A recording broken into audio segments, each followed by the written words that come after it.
A Kitchener visual artist has a passion for capturing hidden gems and beloved landmarks found in Kitchener-Waterloo. Meet Trevor Clare. I started dabbling on my iPad with digital art specifically. I have a past in more traditional mediums such as oils and acrylics, but this kind of helped me transfer to digital. And it was more an inconvenience thing for me. I couldn't take my supplies and my easel and my paints with me, so I started doing everything on my iPad, and I fell in love with the medium in that way, unexpectedly. Yeah, so that's when I started dabbling in it and exploring other artists who were already kind of taking that path. And I just fell in love with the medium for a bunch of different reasons, and I went with it. And then because I'm a nostalgic person at heart, I automatically gravitated towards capturing places in my city that were around me, that were meaningful to me, and places that I had experienced in my life. And then people started resonating with that, and it just kind of took off from there. It never gets old for me to hear these stories and to connect with people, whether it's at markets or festivals, different events that I participate in as a vendor.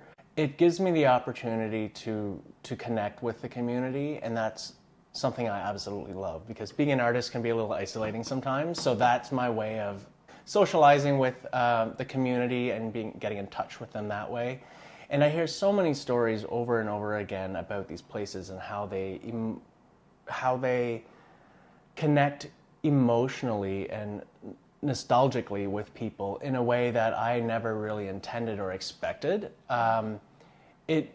It reconfirms for me just how powerful the emotion of nostalgia actually is, and it's not just fond memories of a specific place, but what happened there, who we hung out with there, all the stories that are connected to these places. So it's more than just the physical building, it's what we associate with it. Right. And so places like the Victoria Clock Tower, for example, that clock tower, as many older people know, was a part of the old City Hall.